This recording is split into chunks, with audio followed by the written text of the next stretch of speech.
하나님 말씀 같이 보겠습니다. 로마서 5장 1절과 2절 말씀.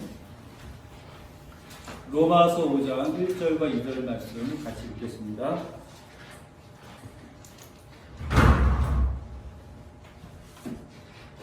로마서 5장 1절과 2절 말씀 우리 다 같이 한 목소리로 읽겠습니다.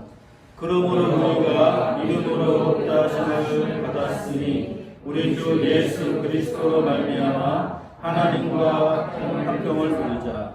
또한 그로 말미암아 우리가 믿음으로 서 있는 이 은혜에 들어감을 얻었으며 하나님의 영광을 바라고 즐거워하느니라.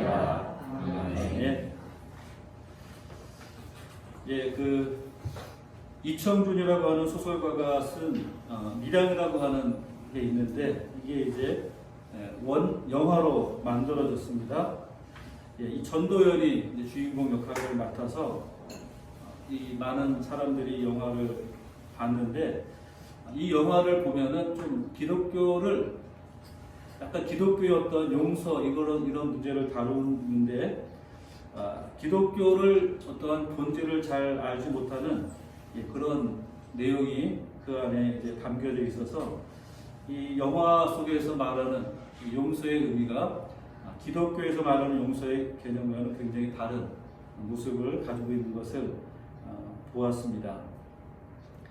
이 영화의 내용 간단히 얘기를 하자면은 이 전도연이 이제 그 딸인가요 아들인가 자녀가 한 명 있었는데 혼자서 아이를 키우죠. 그러다가 이 아이가 이제 유괴를 당해서 이제 그 유괴를 당한 유괴범에게 죽음을 당하게 됩니다. 그래서 이 범인이 잡혀서 감옥에 가게 되고 전도연이 이제 오랜 방황 끝에 전도를 받아서 이제 교회를 열심히 나가게 되고 거기서 그 자녀의 죽음에 대한 아픔도 있고 상처도 있고 이제 그 마음 가운데 용서를 해야 되겠다 이런 마음이 생기는 겁니다. 그래서 어느 날은 내가 이제 용서를 해야 되겠다라는 마음으로 이 교도소에 갇혀 있는 이 자기 자녀를 죽인 이 범인 살인범을 면회를 하죠. 면회를 해서 지금 이 살인범은 얼마나 괴로워하고 있을까? 내가 가서 용서를 해주리라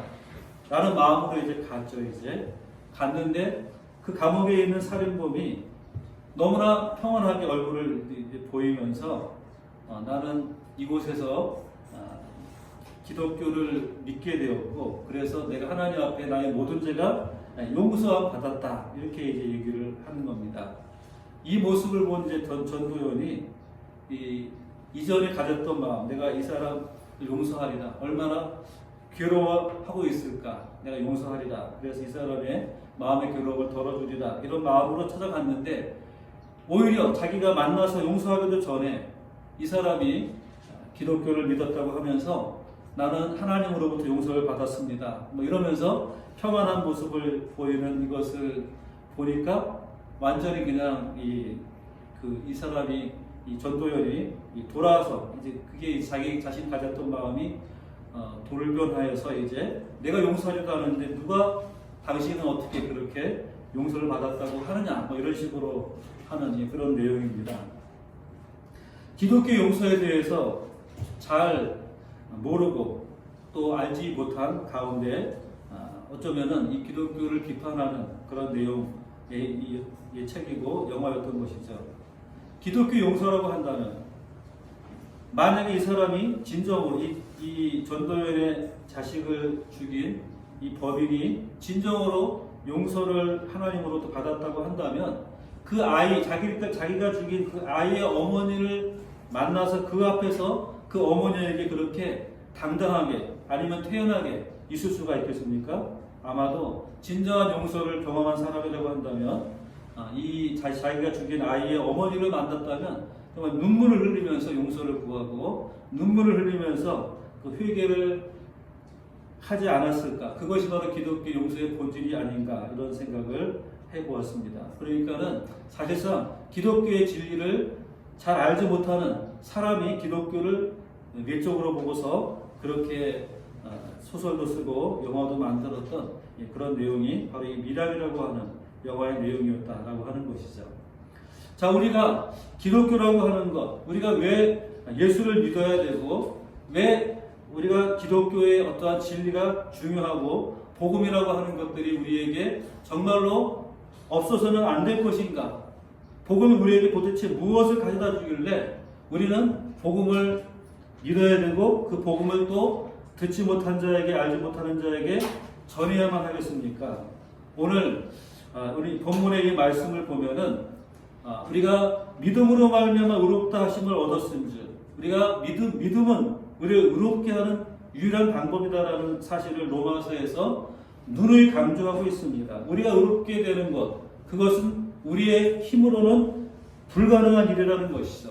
인간은 죄인이고, 그렇기 때문에 수많은 죄를 짓게 되고, 자신의 죄를 결코 용서함 받을 수 없는 그러한 죄인이 바로 우리 인간인 것입니다. 이런 죄인인 인간이 의롭게 함을 얻는 것 자체가 불가능한 일이라는 얘기죠. 그래서 인간이 의롭다함을 얻기 위해서 세상 사람들은 여러 가지 방법을 찾습니다. 그 중에 선행을 행하는 것, 내가 많은 선을 쌓으면은 내 모든 죄가 없어질 것이다. 그렇지 않습니다. 아무리 우리가 착한 일을 많이 한다 할지라도 우리의 죄는 없어질 수 없는 것입니다. 우리의 죄보다 더 많은 선행을 쌓는다고 하는 것 자체가 불가능한 일이라는 얘기죠. 그래서 인간의 선행으로 의롭다함을 얻을 수 없는 것입니다. 뿐만 아니라 어떤 종교적인 열심을 갖는다, 그래가지고 우리가 의롭다함을 얻을 수 있느냐 하면 그렇지 않다, 그럴 수 없다 라고 하는 것이죠. 내 몸을 쳐서 내가 정말 이 내 모든 것들을 바쳐서 신에게 용서를 구한다 할지라도, 그런 종교적인 열심을 가지고 백일기도 천일기도를 한다 할지라도 우리의 죄는 결코 사해질 수가 없는 것입니다. 그래서 우리가 로마서를 보면은 인간은 할 수 없다, 인간은 결코 자신을 의롭게 할 수 없다, 의인은 없나니 하나도 없다, 이렇게 여러 차례 강조해서 말하는 것입니다. 오직 유일한 한 가지 방법, 바로 하나님이 보내신 예수 그리스도, 그분을 믿는 믿음을 가져야지만 우리는 의롭다함을 얻을 수 있다는 겁니다. 이것이 인간의 구원을 위한 유일한 길이라는 것입니다.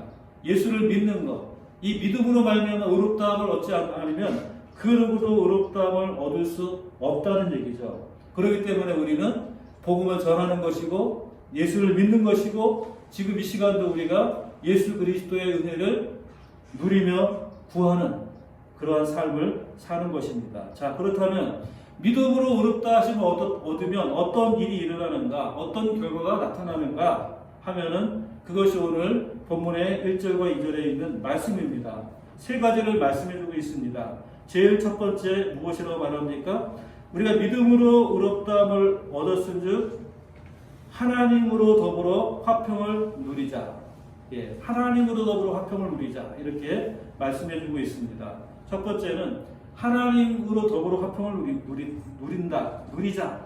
여기서 누리자라는 말은 미래형의 의미가 아니라 누린다. 우리가 의롭다함을 얻는 바로 그 순간부터 하나님과의 평화, 화평을 누리게 된다라는 말씀입니다. 그러니까 우리가 언제부터 하나님과의 평화가 이루어지느냐? 믿음으로 의롭다함을 얻는 바로 그 순간 우리는 하나님과의 평화가 이루어지는 것입니다. 자, 여기에서 주의해야 될 것은 하나님의 평화가 아니라 하나님과의 평화다. 하나님과의 평화다. 이렇게 말씀해주고 있습니다. 하나님과의 평화, 이것이 우리가 믿는 이유고 믿음으로 말미암아 우리에게 주는 가장 큰 은혜요 축복이다 라고 하는 것입니다. 하나님과의 평화가 왜 중요합니까? 그것은 바로 인간이 처해 있는, 인간이 직면해 있는 가장 심각한 실존적인 문제는 바로 하나님과의 불화로 말미암아서 우리가 하나님의 진노 아래 있다라고 하는 것입니다. 우리는 왜 죄인이라고 하는 것이 두렵고 죄인이라고 하는 것들이 우리에게 얼마나 절망적인 것인가를 보여주는 것은 우리가 죄를 지음으로 말미암아 하나님의 심판을 피할 수 없고 하나님의 진노 아래 우리가 있을 수밖에 없다라고 하는 것입니다. 하나님의 진노 아래 있는 인간, 이것이 바로 모든 인류가 가지고 있는 가장 근본적인 문제입니다. 부한 자나 가난한 자나 권력을 가진 자나 아니면은 아무것도 없는 모든 사람이라 할지라도 예외 없이 그 누구도 예외 없이 인간들은 하나님의 진노 아래 있는 것입니다. 하나님의 진노, 하나님의 심판대 옆에 우리 모든 인류가 서 있다라고 하는 것입니다. 그렇기 때문에 무엇보다 중요한 것은 하나님과 이 불화를 해결하는 것, 하나님의 진노 아래 있는 이 상황을 변화시키고 극복하는 것, 이것이 우리 인간에게 있어서 가장 큰 문제다라고 하는 것입니다. 왜 그러면은 하나님은 우리에게 진노하시는가? 바로 죄로 말미암아서죠.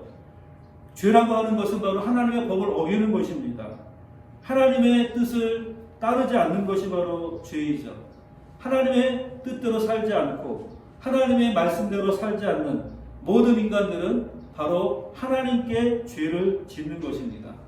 그 죄의 결과를 하나님께서는 우리에게 물으시는 것이죠. 죄인에게 죄의 결과를 형벌을 내리시는 것, 이것이 바로 하나님의 공의입니다. 그러니까 모든 인간, 죄인들은 누구나 다 예외 없이 하나님의 심판대 앞에 있는 것이고 하나님의 진노 아래 있는 것이죠. 자, 이렇게 하나님의 진노 아래 있게 되면 어떻게 됩니까? 우리에게는 평화가 없어지게 됩니다. 하나님의 진노 아래 있는 그 순간 우리에게는 더 이상 평화를 발견할 수가 없는 것이죠. 예를 들어서 어떤 사람이 많은 죄를 지었습니다.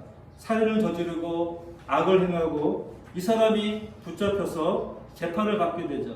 재판장이 이 사람의 죄를 보고서 사형을 언도했습니다. 자, 사형수의 입장에서 이 사람에게 무엇이 이 사형수에게 기쁨이 되고 평안이 되겠습니까? 아무것도 평안을 누릴 수 없는 거죠.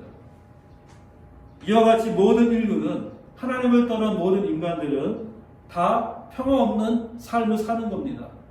언젠가 내게 임할 그 형벌, 사형의 형벌을 기다리면서 사는 것이죠. 그렇기 때문에 그 누구도 평화는 없는 것입니다. 모든 인간들에게 아무리 많은 재물을 가진 사람이라 할지라도, 권력을 가진 사람이라 할지라도 그 모든 사람들은 예외 없이 하나님의 진노 아래에 있고 하나님의 심판대 앞에 있고 하나님으로부터 사형 언도를 받은 사형수들인 것입니다.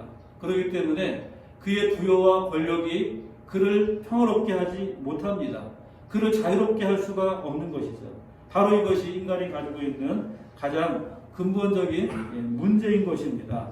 자, 그렇기 때문에 인간이 이 근본적인 문제를 해결하는 것, 그것을 해결해야지만 우리에게는 진정한 평화가 이루어질 수 있습니다.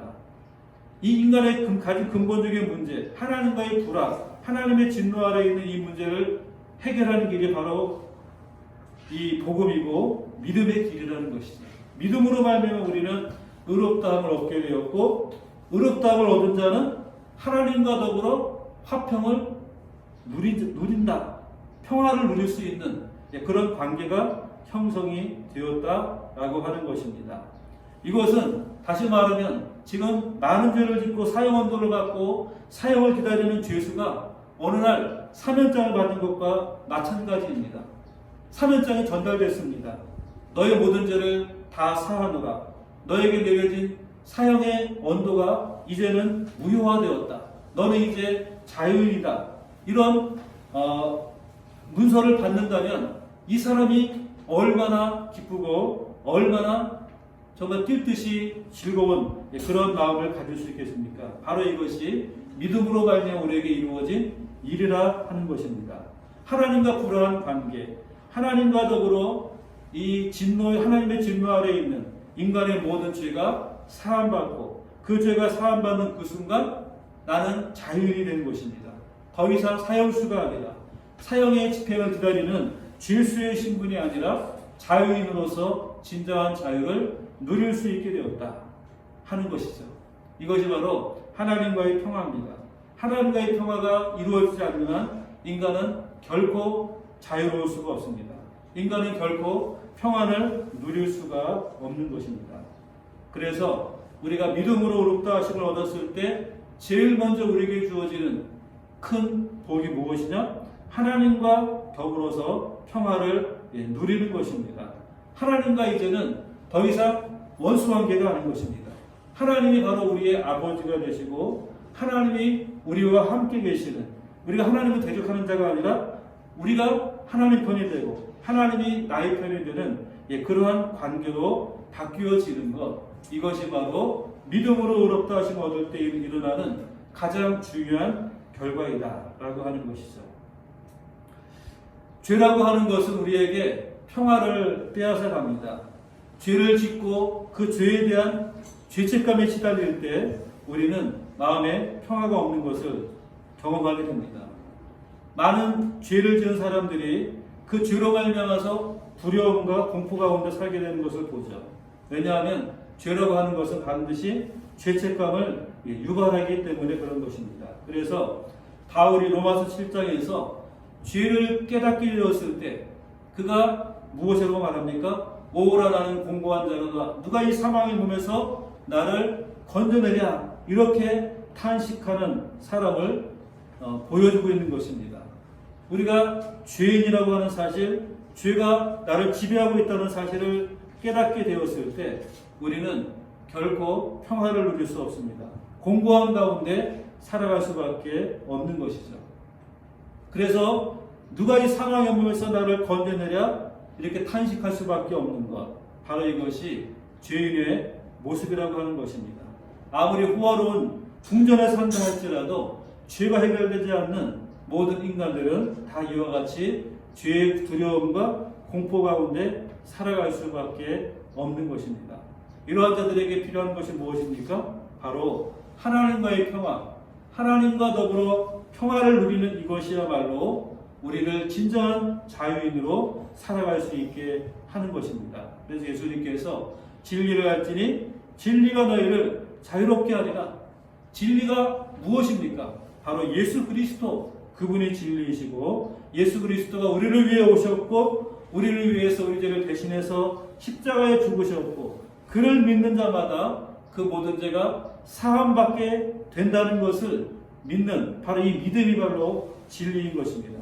우리가 이 진리 안에 거하게 될 때 진정으로 우리는 자유를 경험하게 됩니다. 영혼의 자유를 경험하게 되고 우리를 결박하고 속박하는 모든 죄로부터 자유로움을 누릴 수 있게 되는 것이죠. 그래서 우리 찬송가에도 죄에서 자유를 얻게 하면 보혈의 능력이다.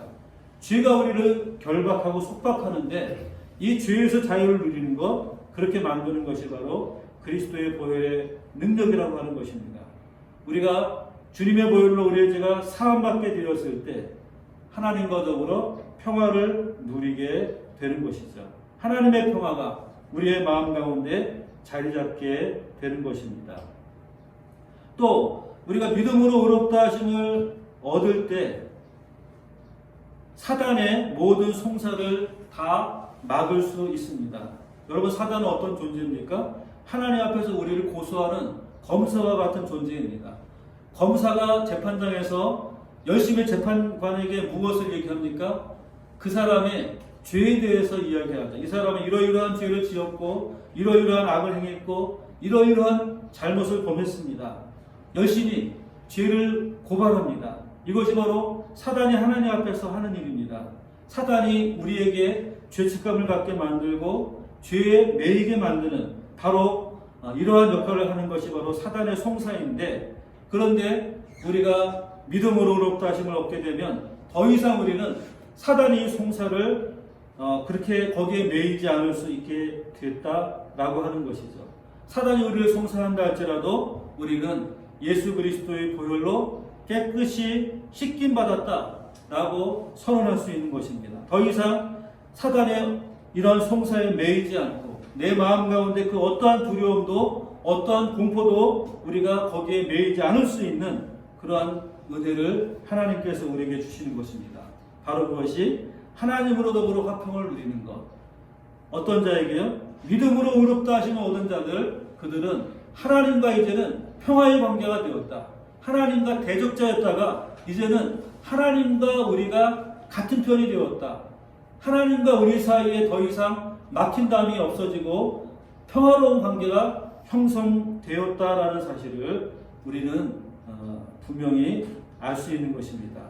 이러한 은혜, 하나님께서 우리에게 주시는 믿음으로 의롭다 하신 모든 자에게 주시는 큰 축복, 바로 하나님과 더불어 평화를 누리는 우리 모두가 다 될 수 있기를 주님의 이름으로 축원합니다.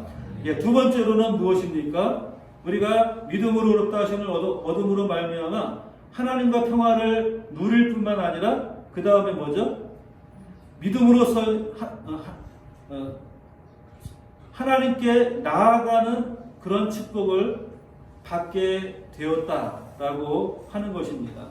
우리가 하나님과 평화를 누릴 뿐만 아니라 하나님 믿음으로써 이 은혜에 나아감을 얻는 축복, 하나님 앞에 나아갈 수 있는 축복, 은혜에 들어감을 얻을 수 있게 되었다라고 하는 것입니다. 자, 하나님과 우리 사이에는 우리가 죄를 지었을 때에는 하나님은 어떤 존재입니까? 심판자이시고 두려움과 공포의 존재입니다. 그런데 우리가 믿음으로 의롭다 하심을 얻게 되었을 때 우리는 하나님께로 나아갈 수 있게 되었다라고 하는 것입니다. 죄에 거할 때 그때에는 우리는 하나님 앞에 설 수 없습니다. 그것을 잘 보여주는 것이 우리가 구약에 보면은 구약에 모세가 이제 호렙산에서 그 십계명을 받을 때 그때 하나님의 영광 가운데 거하게 되었습니다. 근데 그 하나님의 영광 가운데 있는 이 모세를 바라보는 이스라엘 백성들은 감히 바라볼 수가 없는 그러한 상황이 되었던 것이죠. 죄인은 결코 하나님 앞에 설 수 없는 것입니다. 하나님 앞에 나아가면 결코 견딜 수 없는 것입니다. 그래서 우리가 하나님께서 성막을 허락하실 때에도 성소에는 오직 제사장만이 들어가고 지성소에는 대제사장이 1년에 한 번만 들어가는 그러한 규례를 정했습니다. 지성소가 의미하는 게 무엇입니까? 하나님의 임재죠. 하나님의 거룩하심 앞에 나아가는 것입니다. 그런데 그곳에 나아가는 자가 죄가 있으면 그냥 죽음에 이르게 되는 것입니다. 그래서 대제사장도 그곳에 나아가기 전에 자신의 죄를 깨끗하게 하기 위한 제사를 먼저 드리고 그 다음에 백성들의 죄를 속하기 위해서 짐승의 피를 가지고 지성소에 들어가게 됩니다. 그런데 이 대제사장의 죄가 속죄가 되지 않았다면 그는 나오지 못하고 그 지성소에서 죽음을 당하게 된다는 것입니다. 왜 그렇습니까? 죄인이기 때문에. 죄인은 거룩한 하나님 앞에 나아갈 수 없는 그러한 존재이기 때문에 그런 것이죠. 그런데 이제 믿음으로 의롭다 하심을 얻은 우리들은 하나님 앞에 아무런 두려움 없이 나아갈 수 있게 되었다라고 말씀해주고 있습니다. 하나님 앞에 아무 거리낌 없이 나아갈 수 있게 된 것입니다. 자, 어떤 왕이 있습니다. 대단한 권력을 가지고 모든 사람에게 두려움과 공포의 대상이 되는 왕이 있습니다. 모든 신하들이 두려워하죠. 그 앞에 나아가는 것을 두려워하지만 그러나 그 왕의 자녀들은 그 두려움 가운데 있는 왕 앞에 시시때때로 나아갈 수 있습니다. 왜 그렇죠? 자녀이기 때문에. 그 왕의 자녀이기 때문에 모든 사람이 두려워하는 왕이라 할지라도 아무런 거리낌 없이 나아갈 수 있는 것입니다. 그러면 왕은 그 자녀를 안고 곁에 두고 함께 이야기할 수 있는 것, 바로 이것이 하나님과 우리 사이에 일어나는 그러한 놀라운 변화라고 하는 것입니다. 우리는 범죄가 있을 때, 죄 가운데 있을 때에는 하나님 앞에 설 수 없는 자입니다. 그러나 이제 의롭다함을 얻은 우리들에게 주어진 가장 큰 특권 가운데 하나는 하나님 앞에 나아갈 수 있다는 것, 하나님 앞에 설 수 있다는 것, 하나님 앞에 우리가 아무런 두려움 없이 하나님의 이름을 부르고 주님의 도우심을 구할 수 있다라고 하는 것입니다. 이것은 특별히 우리의 기도 생활의 특권을 말씀해 주고 있는 것입니다. 하나님 앞에 우리가 마음대로 구할 수 있는 것, 이것이 놀라운 은혜요 특권이다라고 하는 것이죠. 아무도 감히 나아갈 수 없는 그 자리에 우리는 언제든지 어느 때든지 나아갈 수 있는 것이죠. 백성들이 하나님 앞에 나아가기 위해서는 제사장에게 가서 제물을 바치고 제사장이 그 제물을 가지고 하나님께 드리는 이러한 방법으로밖에 나아갈 수 없습니다. 반드시 중간에 누군가를 거쳐서 갈 수밖에 없습니다. 그러나 이제 믿음으로 의롭다함을 얻은 자들에게는 중간에 누구를 통하지 않고 우리가 직접 하나님 앞에 나아갈 수 있다는 겁니다. 담대하게 하나님 앞에 설 수 있는 그런 은혜와 특권을 누리게 되었다는 사실, 이것이 바로 우리에게 주시는 놀라운 축복입니다. 히브리서 4장 12절 말씀에 보면 그러므로 우리는 긍휼하심을 받고 때를 따라 돕는 은혜를 얻기 위하여 은혜의 보좌 앞에 담대히 나아갈 것이니라 말씀해 주고 있습니다. 긍휼하심을 받아서 때를 따라 돕는 은혜를 얻기 위하여서 은혜의 보좌 앞에 담대히 나아갈 수 있게 되었다. 무엇 때문에요? 예수 그리스도의 보혈의 은혜로 우리는 담대하게 나아가게 됩니다. 예수님이 십자가에 죽으실 때 성소의 휘장이 불로 갈라지고 말았습니다. 이것은 하나의 상징이죠. 예수님의 몸이 찢기심으로 말미암아 하나님 앞에 나아갈 수 있는 새롭고 산 길이 열렸다는 겁니다.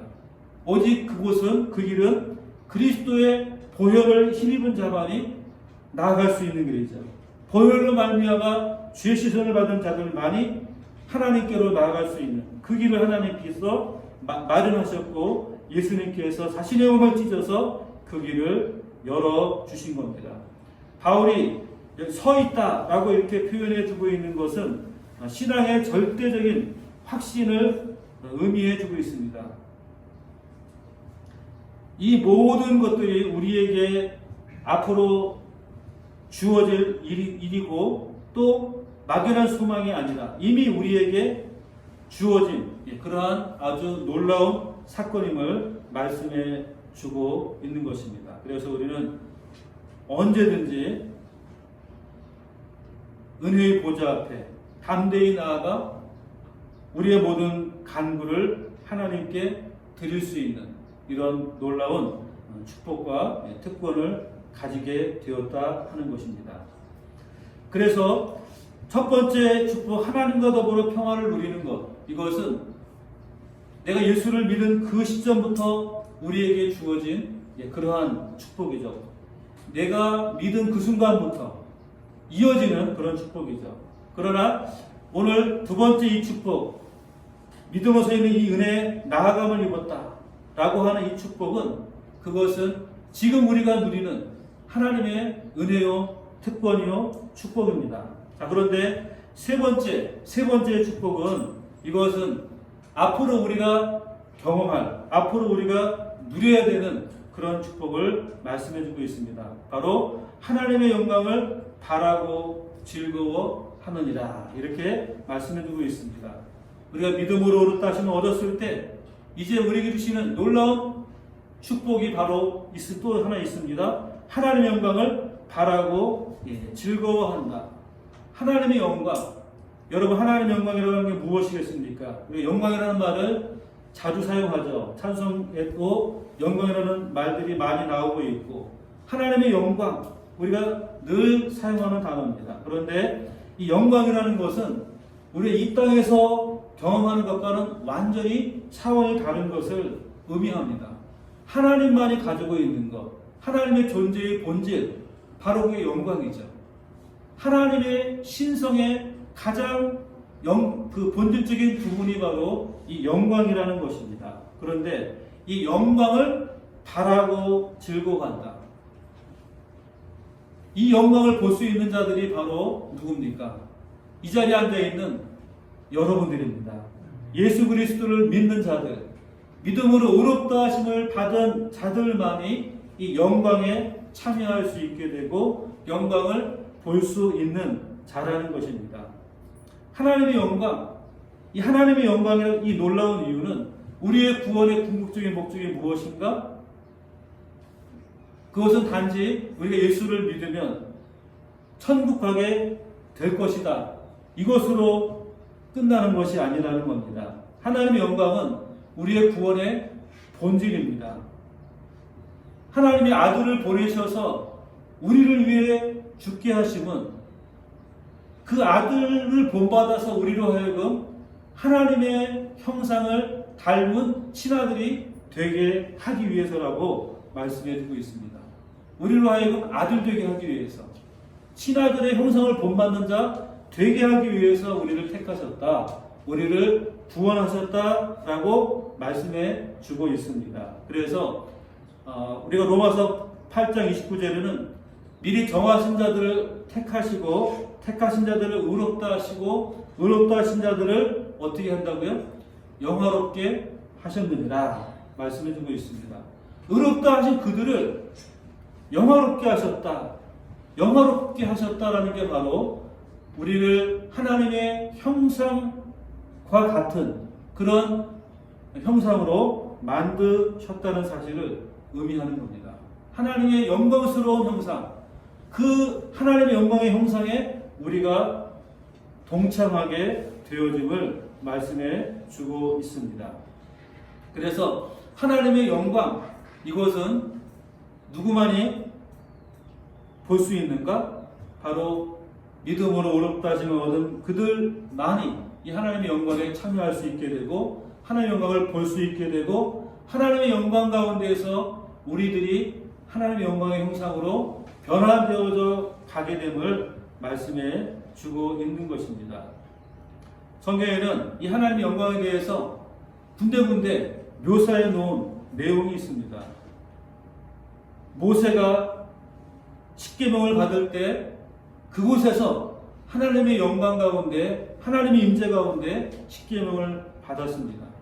정말 감히 표현할 수 없는 그런 모습으로 모세는 하나님으로부터 십계명을 받게 됨을 말씀해 주고 있죠. 또 이사야서에도 보면은 이사야가 소명을 받게 될 때 그는 하나님의 영광을 경험하게 됩니다. 그때 이사야가 무엇이라고 말합니까? 나는 죄인으로소이다, 이렇게밖에 말할 수 없는 그 엄청난 하나님의 영광의 임재를 경험하게 되죠. 또 신약에 와서는 우리가 잘 아는 변화산상에서 베드로와 야고보와 요한이 예수님의 변형된 모습을 목격하게 됩니다. 그리고 그곳에서 모세와 엘리야와 함께 의논하는 예수님의 모습, 변형된 예수님, 하나님의 영광을 입은 예수님의 모습을 그들이 보게 됩니다. 그 영광을 보았을 때 베드로가 무엇이라고 말하죠? 주여 여기가 좋사오니 여기에 초막셋을 짓고 우리가 삽시다, 이렇게 말을 합니다. 그 산 꼭대기가 무엇이 좋습니까?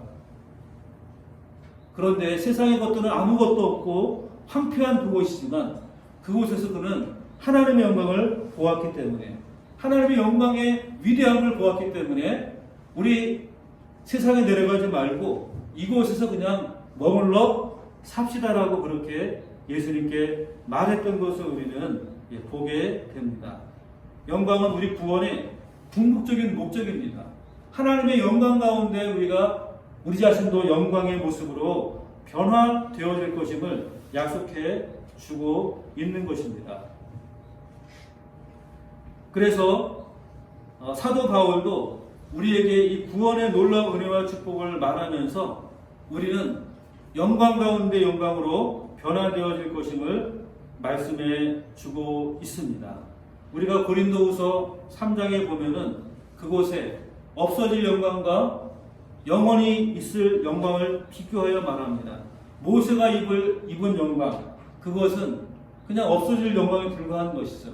그런데 그 영광조차도 감히 볼 수가 없어가지고서 그냥 두건을 머리에 쓴 채 그렇게 있었다라고 합니다. 그것은 그 영광의 형상이 우리에게 정말 너무나 놀라운 것이고, 그리고 너무나도 우리 감히 범접할 수 없는 것임을 상징적으로 보여주고 있는 말씀인 것이죠. 그런데 그 모세의 영광이 아니라 이제는 진정한 예수 그리스도의 영광의 모습, 그것을 우리가 보게 될 것이고 또 우리 자신들이 그렇게 변화되어지는 삶을 살게 될 것임을 말씀해 주고 있습니다. 고린도후서 3장 18절에 보면은 우리가 다 수건을 벗은 것 같은 수건을 벗은 얼굴로 거울을 보는 것 같이 주의 영광을 보매 그와 같은 형상으로 변화하여 영광에서 영광에 이르니 곧 주의 영으로 말미암음이니라. 이렇게 말씀해주고 있습니다. 우리가 지금 이 땅에 살면서도 주님의 영광을 경험할 수 있다는 것입니다. 주의 영광을 볼 수 있다는 것입니다. 그런데 지금 이 땅에서는 마치 모세가 수건을 쓴 것과 같은 그러한 영광밖에 보지 못합니다. 또 거울로 보는 것 같은 그런 영광밖에 보지 못합니다. 여기서 거울을 보는 것 같이 이렇게 말씀해주고 있는데 이 당시에는 지금과 같은 유리 거울이 없고 청동 거울이 있습니다. 그러니까 이 청동 거울로 보면은 사람의 모습이 완벽하게 드러나는 것이 아니라 희미하게만 볼 수 있는 것이죠. 지금 이 땅에서 우리는 하나님의 영광을 희미하게 본다는 것이죠. 하지만 그 영광을 보면서 우리 자신이 그 영광에 대한 소망을 갖게 되고 우리 자신도 그 영광의 모습으로 조금씩 바뀌어지게 된다는 것입니다. 그래서 영광에서 영광에 이른다. 우리는 주님의 영광의 형상의 모습으로 변화되어질 것임을 말씀해 주고 있는 것입니다. 그런데 무엇으로 말미암아서요?